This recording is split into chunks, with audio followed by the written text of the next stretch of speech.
Why don't we go ahead? Um, Pretty short agenda. I wanted to get feedback from Michelle on where things stand with the TST election. Start there, I guess. Yeah, so we had five nominees for the announced four open positions, but then it was brought to my attention that Ghislaine had resigned not too long ago. So there's not really a defined process for filling a vacant position that comes vacant like midterm. Typically, a TST would either like have a special election or just wait until the Yeah, following we annual we we election. Michelle, we discussed it at the time. It came up. Maybe those were calls you weren't on. I don't remember, and just decided to not act on it immediately. Got it. Okay. So in that case, it essentially means that there's five open positions on the TST right now, and there are currently five nominees. So I sent out a vote to the TST yesterday, just asking folks to approve essentially those five nominees filling those five vacant positions, and that way we don't need to do a full election. Um, and can just move forward that way. So I have received three responses so far. We just need a majority. So if folks can respond to that email thread with your vote when you have time, we can close that out. Okay, I'll prod to see if I can get the votes in on that. Thanks. Hmm. All right, well that's good. So I will just record the notes. Have five nominees for five positions.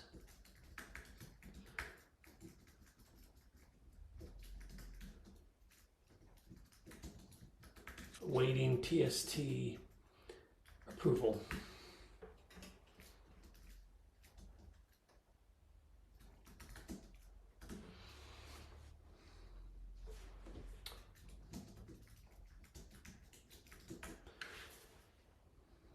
Okay, thanks. Anything else on that general topic? No, just once we get the votes in, if it approves and we move forward with those five folks being the new TST members, we'll put together an announcement to send out to the community. Okay, thanks. Good.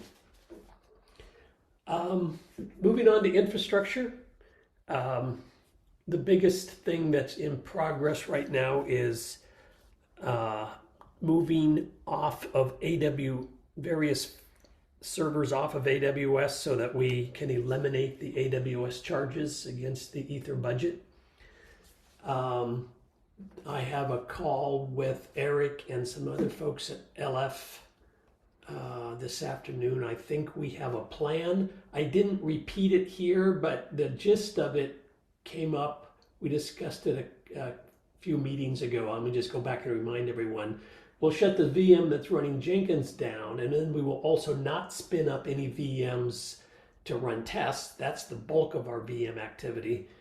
And instead, we can apply the strategy that the core did to end-to-end testing on GitHub, but we can do that for the broader set of tests currently run on Jenkins. It's just one basic test currently being run on the end-to-end test, but we should be able to essentially replicate the current Jenkins tests in this manner. So that's Jenkins. Excuse me just a second. There's a server serving all the docs, but we can publish those docs on GitHub, and I can point to an example of how to do this. It'll just have to reset the DNS names for those docs to the appropriate place on GitHub. Images, we already published to Docker Hub. We can continue to do that, but we can also publish them on GitHub. And the charts we can publish on GitHub. We just went through that process for Atomics because we lost the Atomics registry, so we can replicate that process. So the doc server, the image server registry, the chart registry, and Jenkins VMs can all be shut down. And so we will work through that process over the next few months into the first half of 26. Any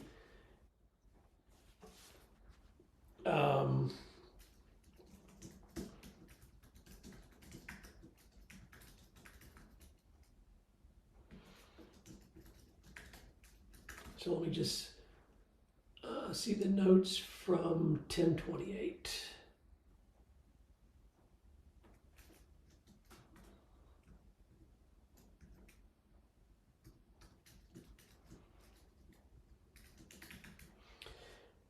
Is there anything else to discuss about that?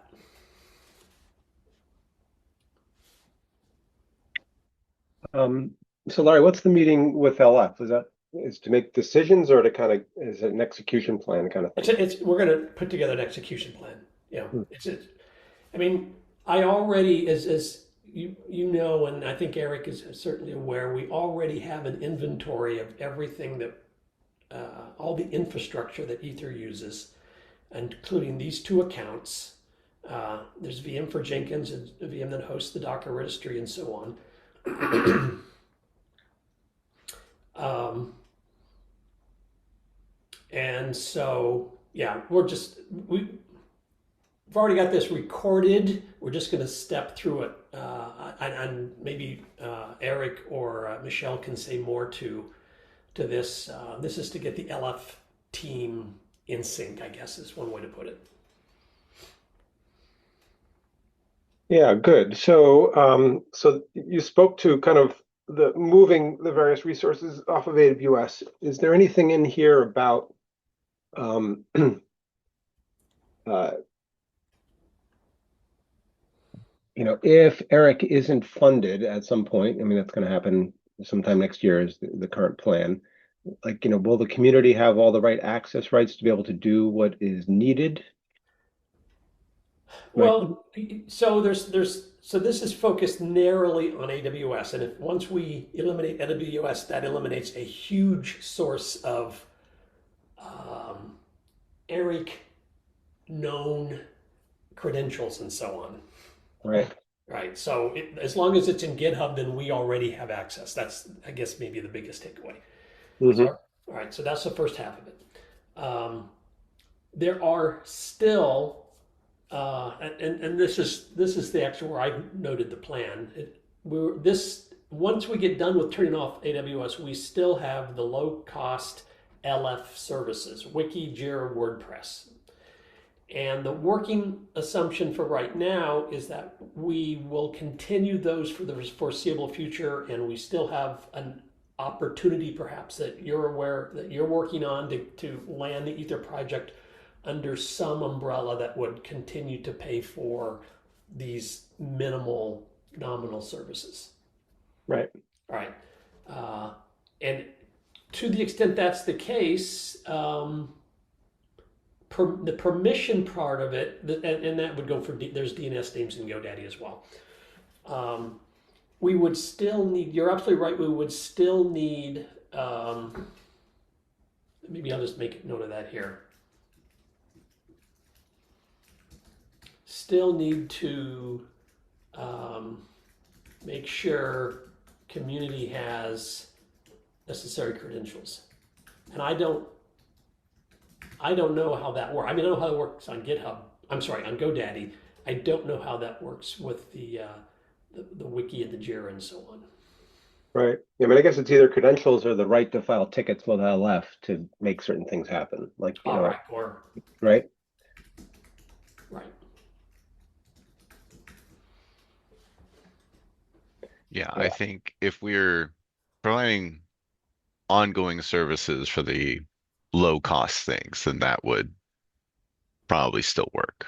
There's a lot of projects that we don't have a lot of engineering services for, but still get, wiki requests that are just like, hey, I can't publish to this space for some reason, but I should be able to, and we, can go in and fix that stuff. Yeah, that seems to me, with maybe the exception of the DNS names in GoDaddy, although maybe that works the same way. I don't know. I can file a ticket against changing a DNS name, right? Yeah. Yeah. Now there is still some nominal cost, ongoing cost here. It becomes, I don't know what the budget number would be here. It's fairly benign, but that's still to be resolved I guess for right now, that's outside of the TST's abilities to address. Yeah, I mean, I guess at some point, and maybe this is to you, Michelle, we're going to need a budget number for what the ongoing run rate is once it's off AWS, but we don't need it right now. But you know, first quarter, we're going to need that kind of number. But yeah, I'm just thinking, That taking the falls on opportunity. Eric. Okay. And So to that Eric. should be something that IT should be able to help provide as far as like what the project is currently spending on the infrastructure side of things. Yeah, so timing back to your original question, I'm happy to kick that off. I thought the first step was, and the main reason for this meeting was to get the work and execution plan in place for these first items that we know we need to take care of. Yeah, no, you're doing great. And this is the big ticket item. So I was just thinking the next step or two, Yep. while you're talking, make sure everybody's aligned towards the common end goal. That's all Yep. I'm Yep. thinking Yep. through. So it looks good. All right. This is Gabriel's bullet. I pulled it up because I thought it kind of belonged here. We talked a couple weeks ago about trying to capture an Ether organization name on GitHub. I have reached out to the owner of the entirely dormant Ether project, which is our first choice, and I am not hearing back from him. I don't know. My understanding is that GitHub is not very keen to get involved in these kinds of disputes anymore.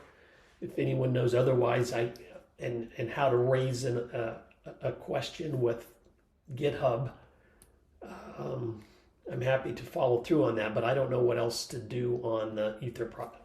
Like I said, I've tried Ether project because that was our first choice.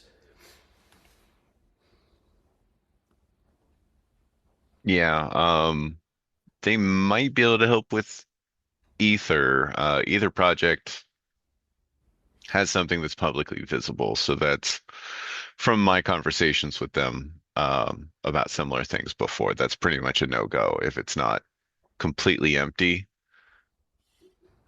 and Yeah. it's still a big maybe, even if it looks completely dormant. If there's any activity that's happened privately that can't be publicly seen,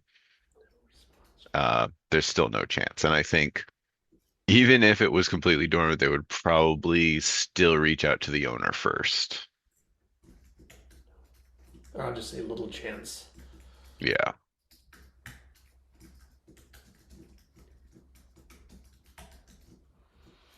All right. Yeah, I worked So for so so several in, weeks trying to claim one before, and nothing came of it. so remind me because I forget what I haven't looked at the Ether organization recently, so I can't remember. It is entirely private.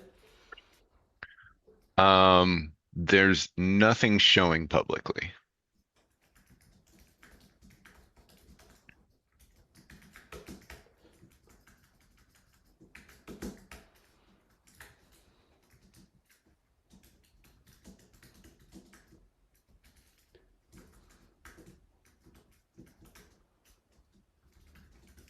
All right. All right. So having talked through that, I just came to realize that there's another issue here, which is our current organization. I am pretty sure has been grandfathered in by GitHub, and if we abandon it, we're going to abandon what I believe to be are some cost charging benefits that we benefit from. Um,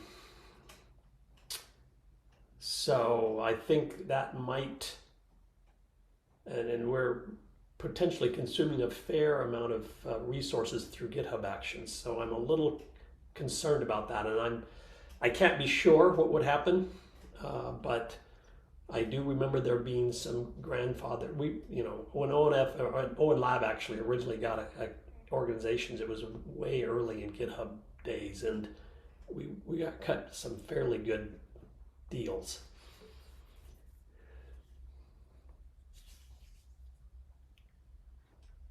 Mm, okay. But Well, I'll go see what we can do on Ether. Uh, and I guess I can send a follow up message to Ether Project and try again. But I was able to track down the Gmail account for the the one user that's been working there, and uh, no luck. well, hopefully you'd be able to just rename one of the existing ones once the name is available. Yeah, if to the extent we can And rename, we were talking about that a little bit about do you and rename that should or enable you to keep any um, yeah. you know, old deals that are set up on the org. Yeah, so I think renaming we would want to rename if we can get something. Oh wait, any other infrastructure topics? Let's move to SD core. Yeah, so what we did lastly is basically making sure, we enable this OpenSSF scorecard on the different repositories. Um, uh, Two things. One is to validate that the whole supply chain from the software perspective, there is no vulnerabilities, we comply with kind of all these security practices as part of a project that we're working on. But at the same time, that's kind of useful for us, kind of to show us a differentiation for end users that, we also kind of have in mind security aspects on that. So it's not just having a core, but also kind of having as security practice as also a relevant part. So that is kind of completed. Suresh is lastly just kind of like adding a few badges on the different repositories, but basically if you, for example, open the AMF or SMF, any repository is going to just give you a score about the practices and then provide the details of all the different practices. So, and based on that, we also have been kind of making a few improvements to to kind of keep kind of increasing that score to kind of, again, showing like from the supply chain perspective, so showing also security side. The other part that we have been also fully concentrated on is the release upgrade.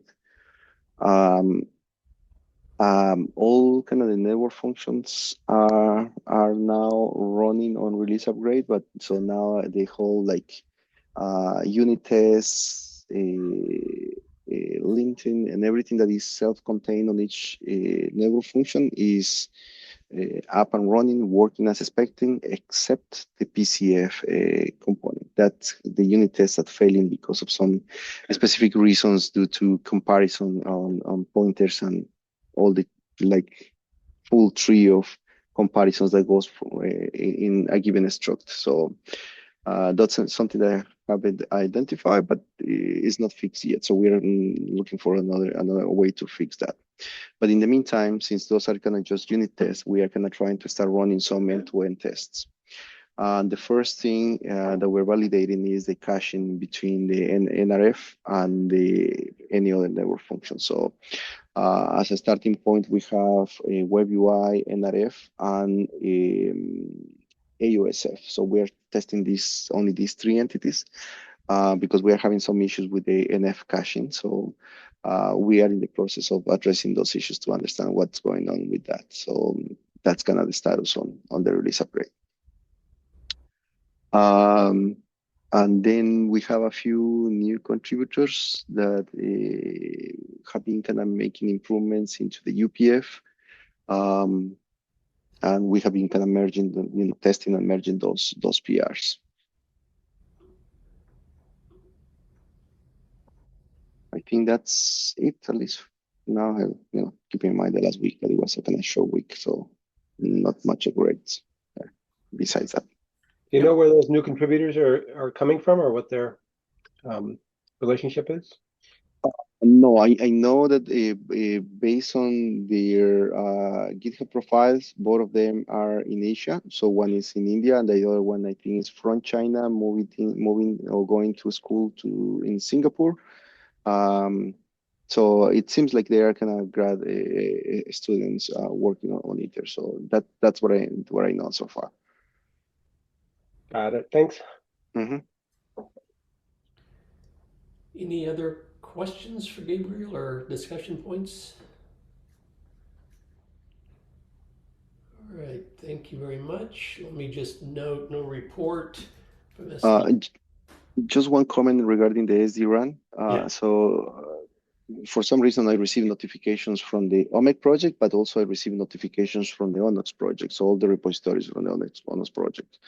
I saw, I think, during the last few days, somebody opened a PR about fixing the SD-RAN in a box with Atomics. So it would be good if somebody takes care of that and validate whether that fixed the issue, because it seems like whoever is using SD-RAN in a box, shouldn't be SD-RAN in a box shouldn't be working because of this Atomics issue, right? We fix the issue in on-ramp, but if somebody is still using SD-RAN in a box, it's still not gonna work, and that's why the PR that was open, it was supposed to kind of fix that. But I just saw the email notification, but I didn't see the PR itself. So All right. and there is a PR open to fix that. So Well, except nobody is monitoring it. Well, I'm sorry. Maybe it's possible that Wuzhong is still trying to keep SD-RAN in a box up to date. yeah, I don't know. Right. Got it. I got it. All right. All right. You entered a couple things on ramp. The first one is nothing's happened on the persistent IP tables. I just haven't gotten to it. I think we decided to do it to make IP tables persistent. I don't have an ETA for it though. And the second bullet, is there a plan for improving on-ramp? There are a lot of to-do notes. Bala and I haven't been paying any attention or have any plans at all. Those are sort of notes from years ago when we were putting things in place, and they haven't. If it hasn't been a problem, then we're not likely to fix it. I don't remember specifically what even are, but I do remember there being a lot of, or a few at least, potential to-dos.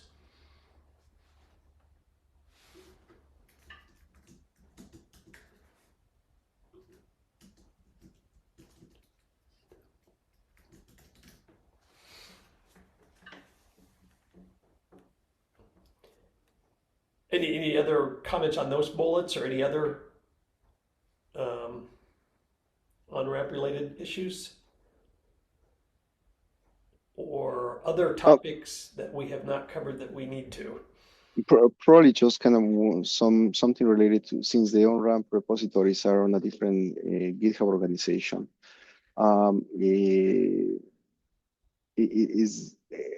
And that organization, you fully manage that organization. I was wondering, I have seen at least from when I clone the repositories in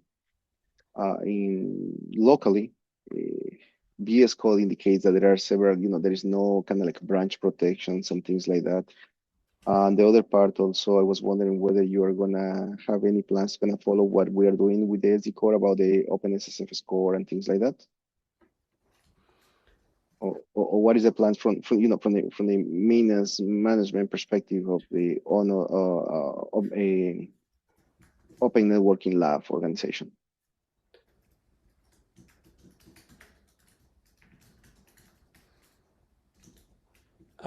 Nothing specific, but these are all good suggestions that we should get in place as part of this community ownership step that we're taking.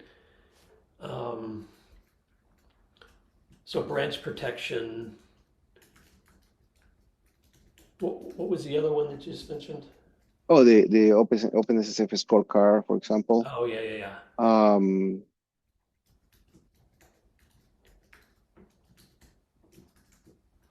Yeah, I don't know about the OpenSSF scorecard.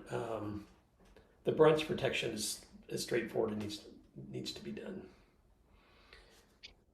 Well, just kind of The FYI. scorecard is just, Go ahead, Christian. Yeah, go ahead. Yeah. I mean, the scorecard is just a display of, a score, right? And a set of a set of issues which have been addressed. I don't know if you have already seen it, Larry, or we can show you how it looks like, right? Yeah, probably would be good to kind of if you can open the AMF repository. But the idea is that OpenSSF basically kind of suggests certain practices, and one of those practices includes the brand protection, right? So probably if you open, if you can open the AMF, it would be easier to kind of explain all the details on. Yeah, we don't need to go through the details of it here, but I get your point. Yeah. Yeah.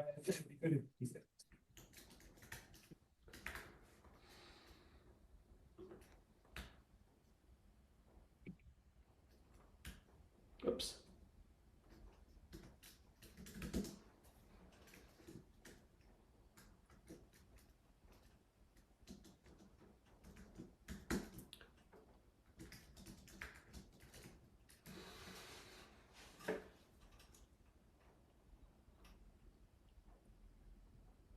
Okay. So,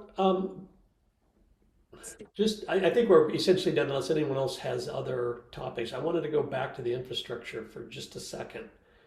And since we have the relevant parties on the call here, when it comes to, well, let me jump to the inventory document just for a second. There are, so this is, I'm speaking to Eric, but with others so that others are aware of this. As we make these changes, the idea is that we're going to adopt SD Core's end-to-end test strategy, but we're going to expand the set to be closer, as close as we can get to what we're currently doing on Jenkins. And there's a link to an example here from SD Core. So the backup here is to, Gabriel knows how to do this. We need to replicate it. There may be others, but at least Gabriel does. On publishing the documents, there's another example I can point you at. We've done this before. And for that, I can give you some guidance. And that's not just for Aether docs, it's for SD Core docs and SD-RAN docs as well.